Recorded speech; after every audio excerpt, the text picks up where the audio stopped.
Bismillahirrahmanirrahim. Sabda, inna rahmata, bahwasanya rahmat Allah Subhanahu wa taala la tanzilu ala qaumin fihim qati'u rahimin.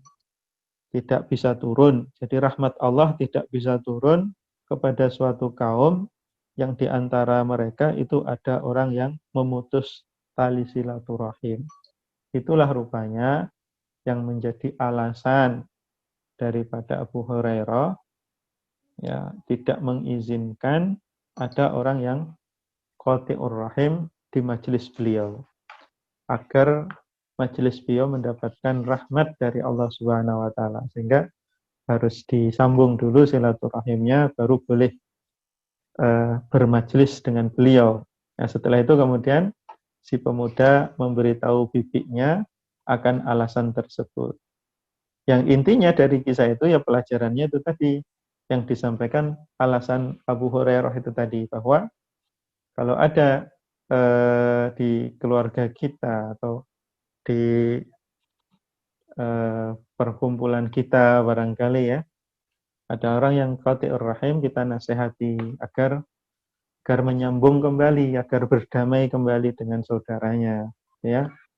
Untuk kita bantu untuk berdamai, ya, kita bantu untuk berdamai. Kalau kaitannya utang piutang gimana? Wah, ini juga biasanya juga begitu ya, menjadi sumber perselisihan. Nah, sehingga juga perlu dibantu solusinya bagaimana dan seterusnya agar nyambung silaturahim, itu tadi agar terhindar dari apa yang dikhawatirkan, yaitu tidak turunnya rahmat Allah Subhanahu wa taala kepada kaum atau jamaah atau kelompok atau apalah yang di situ ada kebersamaan sesama kita gitu ya.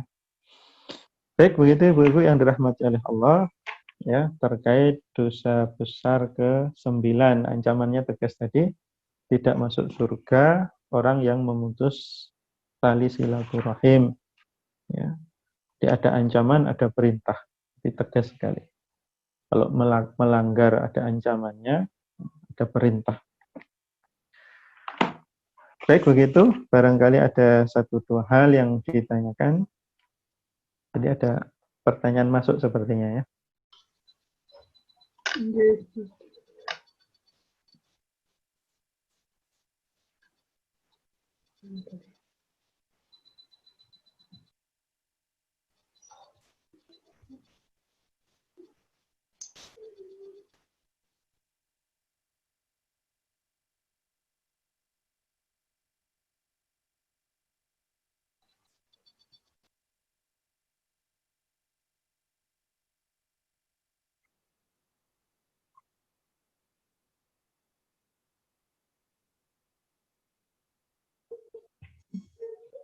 Baik, itu tadi pertanyaannya.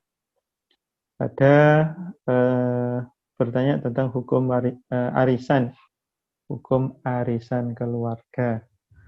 Arisan keluarga boleh-boleh saja. Ya, arisan itu hukumnya kan pernah dalam majelis di rumah Quran itu ya, dulu tapi sudah lama.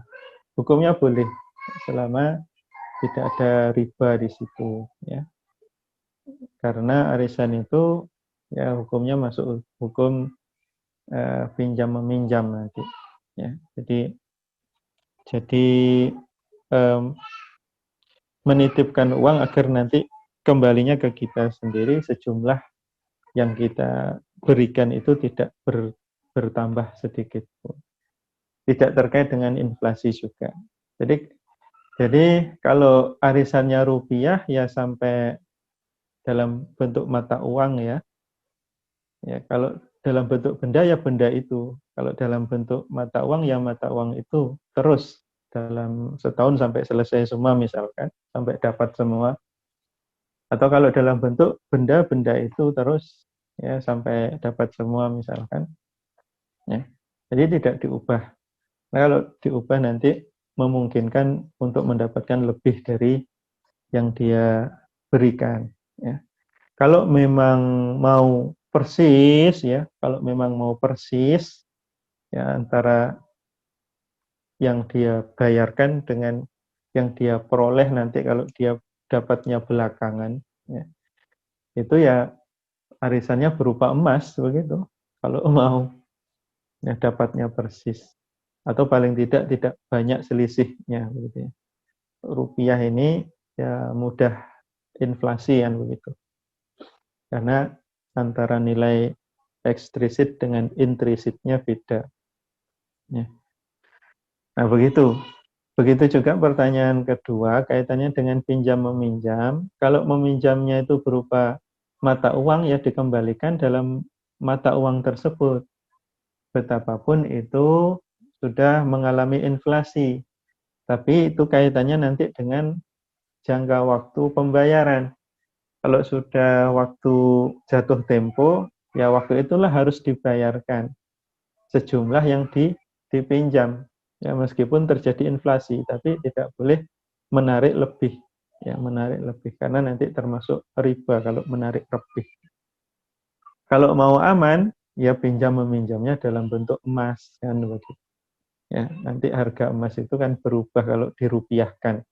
Tapi emasnya itu nilainya akan sama antara saat meminjam dengan saat mengembalikan atau saat dipinjam dan saat dikembalikan. Jadi memang lebih amannya itu menggunakan emas gitu ya. Kalau mau transaksi yang semacam itu yang memungkinkan dalam waktu yang lama, tempo waktu yang lama sehingga terjadi inflasi, dikhawatirkan terjadi inflasi, ya menggunakan emas saja. Ya, jadi arisan dalam jangka tempo waktu yang lama menggunakan emas saja. Kalau memang tidak menghendaki adanya inflasi. Kalau tidak dengan emas ya harus sama bendanya. Ya, tidak boleh dikembalikan atau meminta kembali yang berbeda, yang senilai karena yang pinjam meminjam itu tidak dalam rangka meminjam nilai tapi meminjam benda. Ya, meminjam kalau nominal mata uang yang meminjam mata uang tersebut nilainya berapa. Ya, bukan termasuk yang nilai inflasinya setelah berlangsung lama. Jadi begitu dari dua pertanyaan tadi itu ada kaitannya juga ya terkait dengan selisih. Lalu yang barusan apa ini?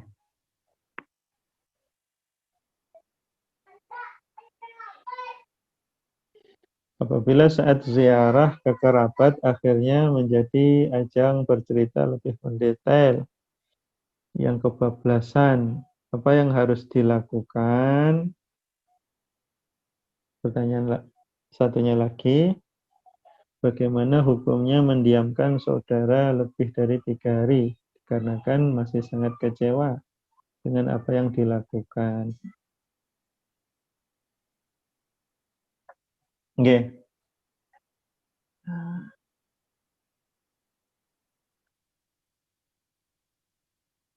Terusan masuk lagi ya satu pertanyaan.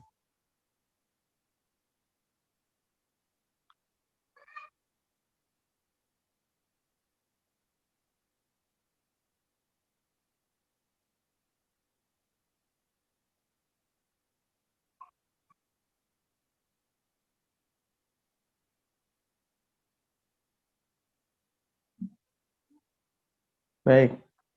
Jadi mengunjungi kerabat itu satu hal ya. Lalu kemudian apa yang menjadi konten pembicaraan itu ya hal lain kaitannya dengan syariat lain nanti. Ya, kalau itu kaitannya dengan ghibah ya memang harus dihindari. Ya, harus dihindari. Kalau kita bisa mengalihkan pembicaraan ya dialihkan saja. Sudahlah kita nggak usah bicarakan itu, dialihkan, bicarakan apa misalkan ya, dialihkan pembicaraan. Kalau tidak bisa ya pamit saja, nggak apa-apa, pamit ya. Kita sampaikan ya kalau membicarakan aib itu atau hibah ya, menggunjing itu bisa masuk ke dosa besar lagi nanti. Ziarahnya maksudnya agar tidak dosa besar qati'ur rahim, ya, dapat dosa besar lain dikarenakan ziarah, ya, dosa besar ghibah. Ya. Jadi begitu. Jadi sebisa mungkin dihindari pembicaraan kita, ya kita arahkan begitu ya. Kalau dia membicarakan yang lain, ya kita alihkan, kepada konten pembicaraan yang tidak masuk pada ranah ghibah. Gitu.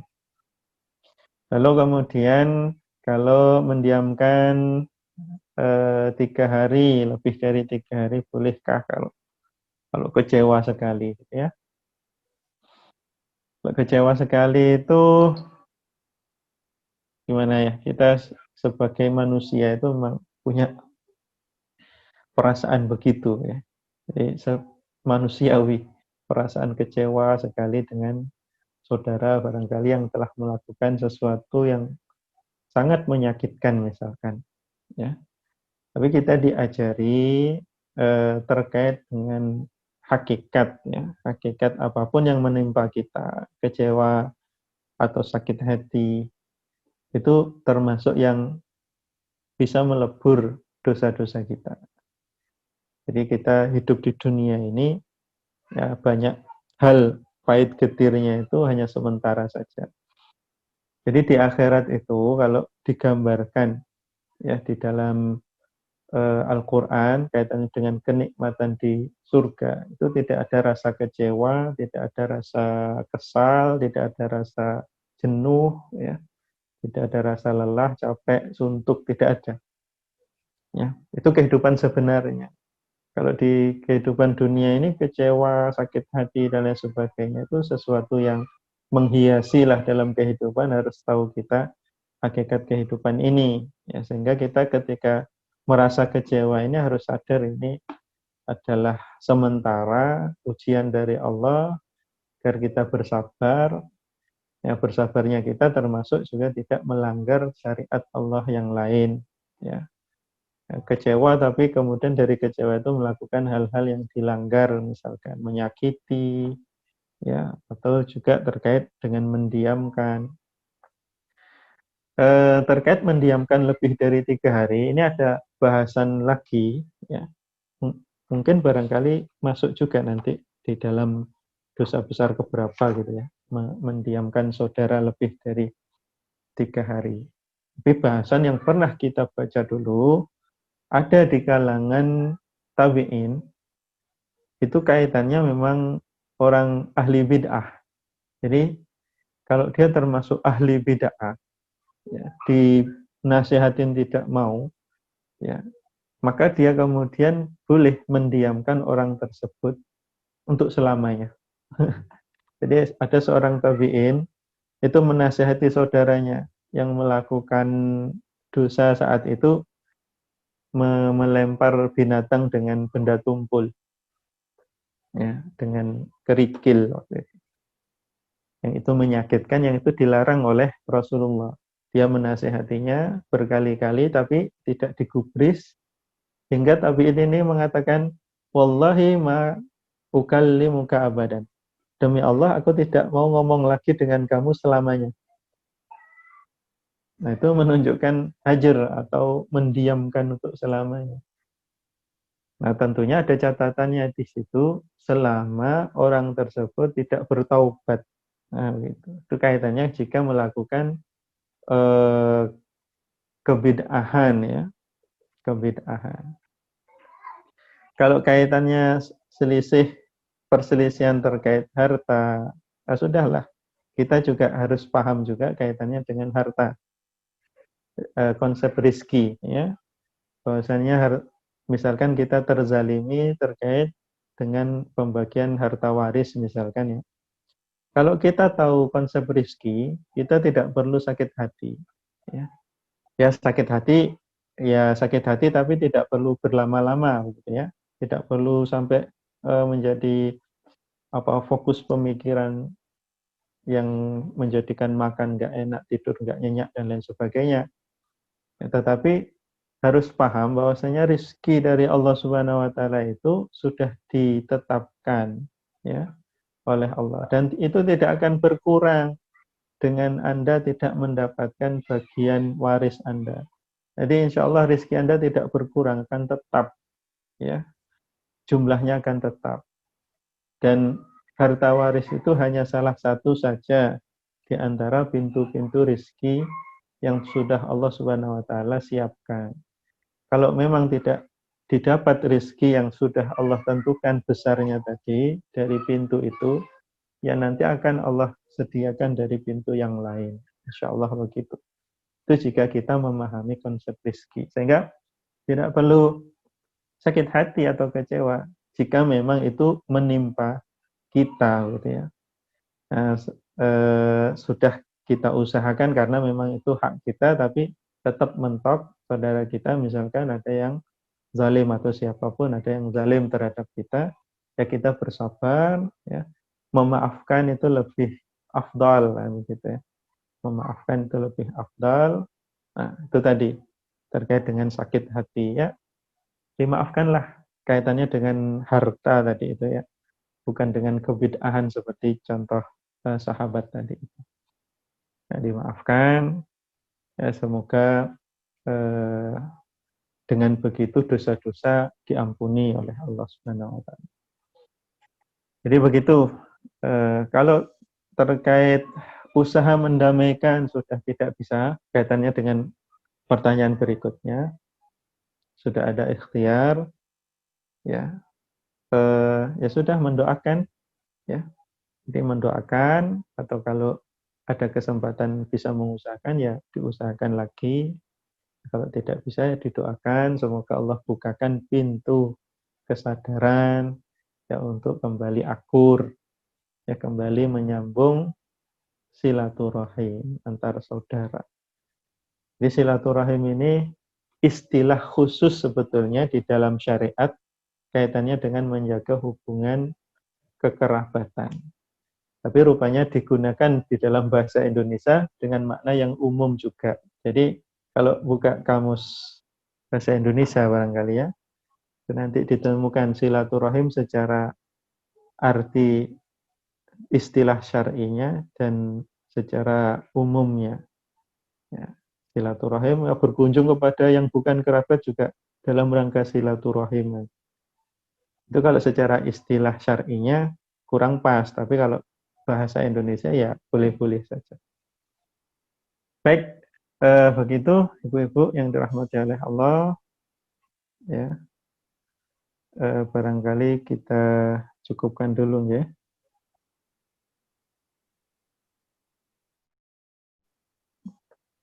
Oke, kita cukupkan dulu. Semoga yang sedikit ini bermanfaat bagi kita. Kita sambung apa yang Allah perintahkan untuk disambung, yaitu menyambung tali kekerabatan, hubungan darah saudara kita, ya, termasuk saudara yang barangkali beda agama juga begitu. Jadi tetap kita jaga hubungan baik, ya, sebagaimana orang tua juga, meskipun beda agama atau melakukan kesyirikan kemarin itu, tetap kita perlakukan dengan baik, ya. Dan kita dakwahi jika itu memang apa istilahnya mudah untuk didakwahi, karena memang ada macam-macam manusia, gitu ya. Ya, kalau memungkinkan atau memudahkan, kita ajak untuk masuk Islam, atau kita sedikit demi sedikit sampaikan tentang Islam, ya, sebagai wujud rasa cinta kita kepada saudara kita. Sebagaimana cintanya Nabi Muhammad kepada paman beliau, kan, Abu Talib, meskipun sampai akhir hayatnya kemudian disebutkan dalam kitab-kitab sirah itu tidak sampai masuk Islam.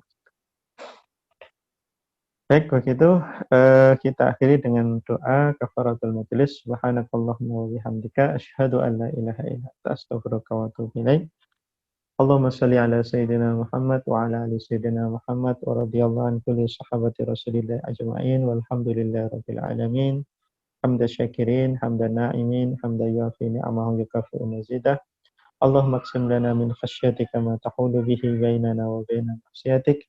ومن طاعتك ما تبلغنا به جنتك ومن اليقين ما تهون به علينا مصائب الدنيا ومتعنا اللهم بأسماعنا وأبصارنا وقوتنا أبدا ما أبقيتنا وأحييتنا واجعل الوارث منا واجعل ثأرنا على من ظلمنا وانصرنا على من عادانا ولا تجعل مصيبتنا في ديننا ولا تجعل الدنيا أكبر همنا ولا مبلغ علمنا ولا إلى النار مصيرنا واجعل الجنة هي دارنا ولا تسلط علينا بذنوبنا من لا يخافك فينا ولا يرحمنا اللهم إنا نعوذ بك من الجنون والجذام وسيء الأسقام اللهم إنا نعوذ بك من البرص والجنون والجذام والقرون وسيء الأسقام برحمتك يا أرحم الراحمين ربنا آتنا في الدنيا حسنة وفي الآخرة حسنة وقنا عذاب النار وصلى الله على خير خلقه سيدنا محمد وعلى آله وصحبه وبارك وسلم والحمد لله رب العالمين